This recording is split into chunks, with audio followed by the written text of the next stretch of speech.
I was going to read a few more Okay, Genesis poems. Yeah, from whip this it one. out. So we'll see, and then I'll be done with the Genesis poems. You know, Frank Zappa, who was interviewing people for his band, and he said, "What do you play, son?" "I play saxophone, sir." "All right, whip it out." I thought it was funny. Go on. Did you know that Frank Zappa, I believe, had one television voiceover role, and it was on Ren and Stimpy? I didn't know. And he was the voice of whom they wanted to say was the Pope, but television wouldn't allow them to call it the Pope, so it was this funny guy with the pointed hat. Wow. And he was like being chased away by Powdered Toast Man and making noises and stuff, and he was just... You know, he was the Minister for Culture in Poland. Well, then how perfectly fitting that he was the Pope for Ren and Stimpy show. Absolutely. I guess. I don't know. Yep. Let's hear it. Anyway, which this has nothing to do with Attention, house break book customers. Judy, your offer is ready. Judy, your offer is still ready. Okay. Anyway, this poem is Genesis 6 through 9, an apocalypse, Doomsday prepper's take. Ah. Okay. Hey, you I got thought it was the last book was the Doomsday one, the Apocalypse. Okay. That's just me. No, well, Cain and Abel and the preceding ones was what I read before. Yeah. Now I'm up to 6 through 9. Okay. Okay, here we go. This is a different take on these books, I guess. Everyone's been seeing the signs. People who believe in global warming are screaming that tornadoes, typhoons, hurricanes, and tsunamis are on the rise. Mm-hmm. And you know, they're probably right. I mean, whatever you think is the cause, something's is most definitely up. And if nature's not the culprit, then it's the evil of man. You think I'm wrong? Well, just hear me out. Floods may destroy the U.S. eastern coast, and sure, that sucks. But if humans weren't so stupid as to build so close to the shore, they'd be fine. And California wildfires destroy tons of trees and homes. But if the government would allow them brush clearing, these fires wouldn't spread so damn fast. But if it's not humans that weather, then it's humans taking religious sides and attacking each other for it. Muslim terrorists want to destroy Christianity because of their wealth. Christians want to bomb abortion clinics, and then throw in some anti-Semitism into that pot, and trust me, there's a lot of hatred there. And mix it all up and you pass with the burning of the witches, translation, hatred of women because they were smart. Mm-hmm. And it amounts to hatred and evil in all mankind. I can remember the paranoia starting with nuclear bomb shelters, and don't forget the insane duck and cover mentality that to appease the ignorant. I mean, Japan's Godzilla was even a metaphor for nuclear weapons to show ultimate destruction, no matter who started it, that no man could control. Listen to this. School shootings are happening at about 1 every 10 days now. Do you really need me to argue this planet's going down the tubes? I mean, I know that now we may be living longer and longer, but the wickedness of man grips at my heart, and I fear that the end is near. I truly believe that my only option is for real peace, and this time is to prepare myself for the end, and so I can survive it, and so we can start this world anew. I mean, I can't repent for what others have done, for the violence, for the corruption.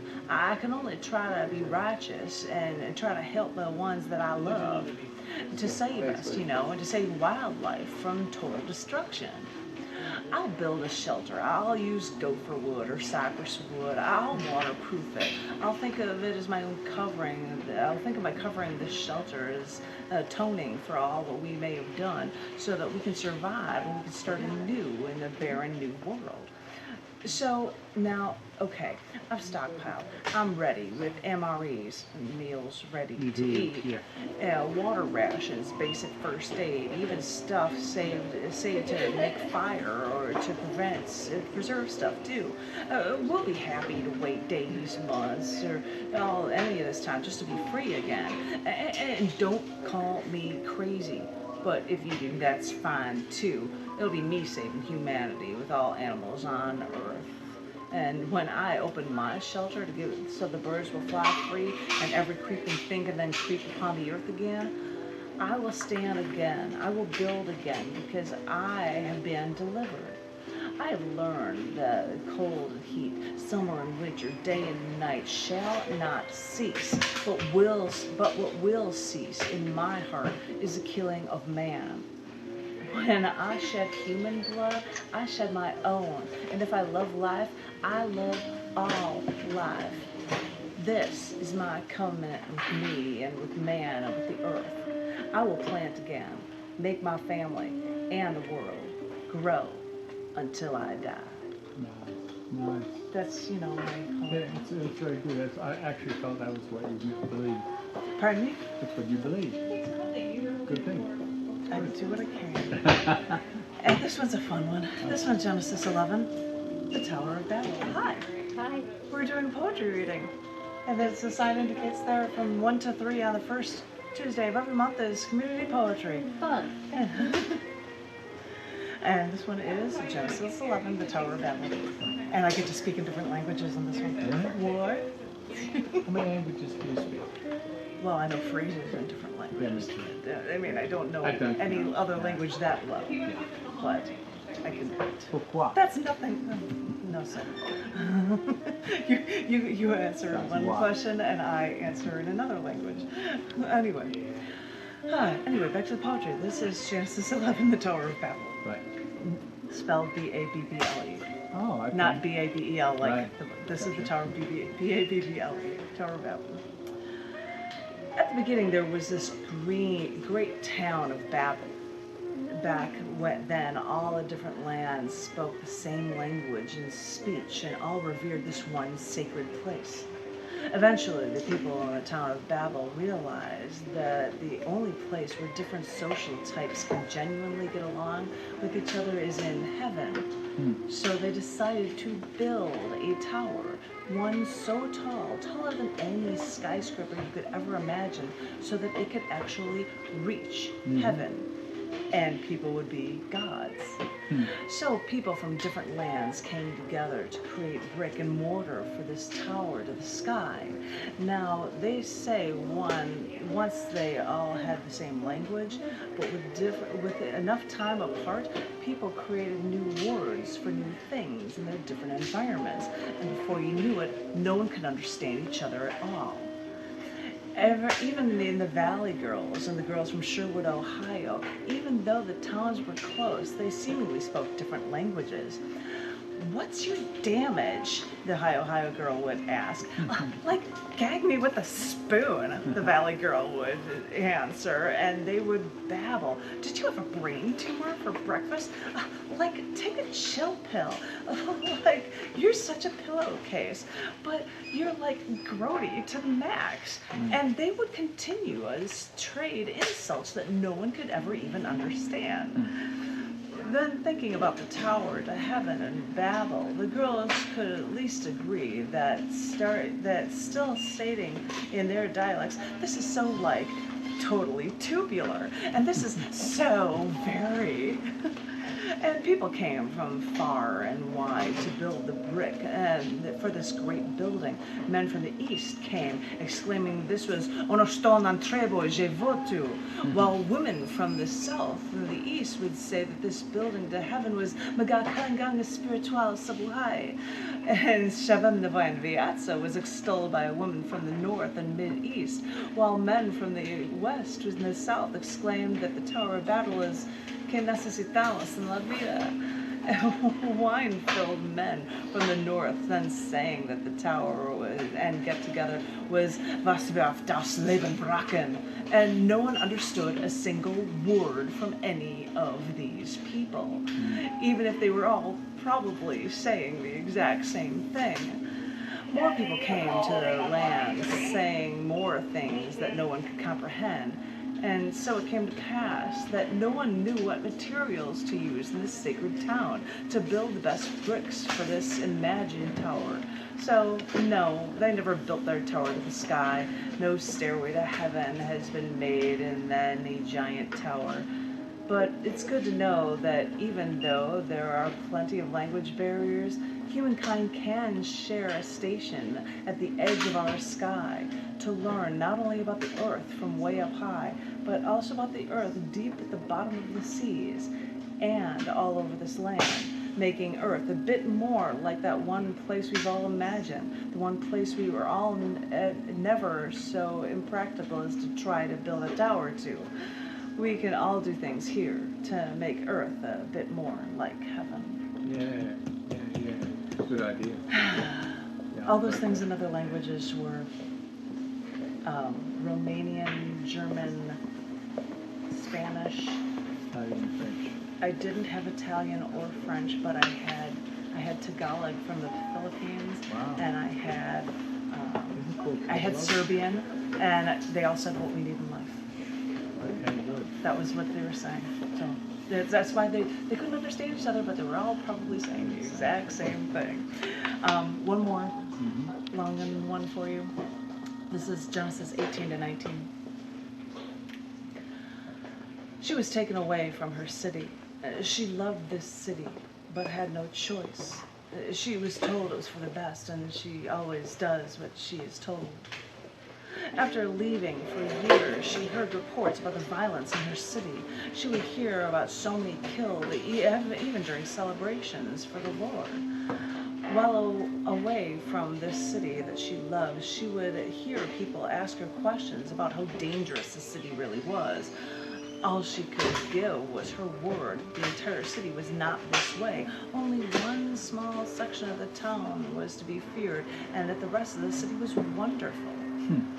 But she was away from her city. She could no longer walk down the streets, the ones that made her feel safe, and the ones that she feared. She wanted to have that back. She wanted to be back in her city, her home. Her blood ran as hot as this town, and her pulse matched the rhythm she felt in her home. Her blood pressure rose even since she had been taken away, and she couldn't get herself in sync. So she made a point to come back after a year and a half. The people changed, but the pulse of the town stayed the same, and she would go to her old stomping grounds, and although she knew no one by name, she was still treated like this place was where she exactly belonged. It broke her heart when they said she had to go away again, and she had to leave for this only place attuned to her soul to live out her days away. Another year plus later, she returned once more, and while there, she found a place where she could worship. And sitting there gave her an inner peace that she hadn't felt in her years away from the city that had made her feel complete. It approached the time when she was going to be taken away again, so she returned to her sacred place for that last time, just to try to come in peace again before having to leave. And she couldn't commune. She was so tense and so wound up that she had to leave, that anything associated. Attention hot first book customer. Rory, your offer is ready for 5 Biscuit Rory.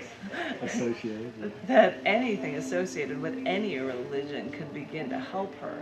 So after finding failure everywhere on her last days in her city, while she stopped at a bridge to look beyond the river to take one last look at the city, and that's when a bearded old man, old but disturbingly ominous, he walked up, turned to the city, and stood right next to her on the bridge. She did not know this man, and it alarmed her when he started to speak to her. The cry of the city is great, and their sin is very grievous, he said. And she was shocked the stranger spoke these words to her. The entire city is not like that, she said. It's not so riddled with crime. I have seen the violence here, he replied, of young men shooting what they claim are enemies and killing mothers and children alike, he answered.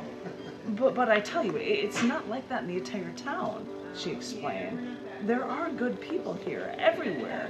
It's a wonderful place to see and to be. If it's only in one small area, the old ominous man said, then why is it that we're looking downtown, down toward where the police force, the ones who are supposed to serve and protect? Why do we look where they shoot unharmed people repeatedly? She suddenly remembered reading the story of a cop shooting an unarmed man 16 times in the street. Even after one shot made the boy drop to the ground, and it was only the energy from the extra 15 bullets that made the victim move. A fear gripped her. Maybe her city has gotten worse since she has left, but still, she didn't care. She'd take her chances. This was her home.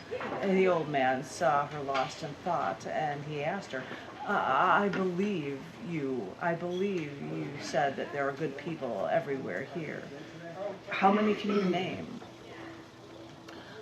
That's when she finally turned toward him. He was staring right at her, and their eyes were like saucers. She paused. She blinked. I don't live here anymore, she finally said. Find me 50, the old man said. Or maybe just name 5 names. He didn't give her a chance to respond, for the old man said, can you even give me one name? Just one, other than you, who no longer lives in the city here? I don't have to prove anything to you, was all she could answer. This was when the old ominous man stepped closer to her. Young lady, I believe you, he said. And he said as he then took her hand. She didn't know if she should just turn and run away or try to push him into the river. But her faculties evaded her, and all she could do was stand there with her eyes wide open as he held her hand. I believe you, he repeated.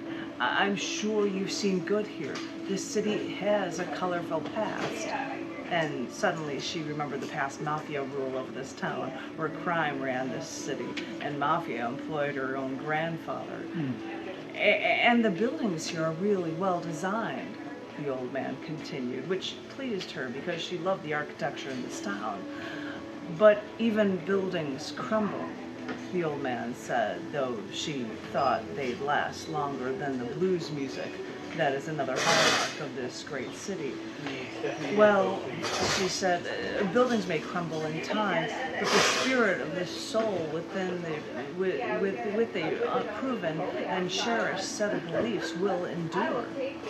Suddenly her gaze seemed stronger than his, so he said, you are correct, and it is not very often when I meet someone with such a strong set of beliefs, and I want you to stay strong, the ominous old man said, with a sudden caring in his voice and his face. So this is what I want to tell you. Please heed these words. The evil undercurrent flowing through the city. It is not all bad, she interjected. My young lady, he continued, you may be righteous, but the sinners infect this town, and I truly believe the city will not survive. And she, after hearing his opinion, suddenly started to tune him out. I'm sorry, milady, the old man interjected, which surprised her because a word like that is only used when a common man refers to a woman of high stature. All I'm trying to say, young lady, is that I believe your city will not survive. All I can ask is that you vacate the city now, before it happens. She looked at him and thought about how she had to leave again. The old man started to smile, and his ominous tone seemed to diminish. You truly seem to be a righteous soul, so I trust you and any of your loved ones, for I know that they are righteous too.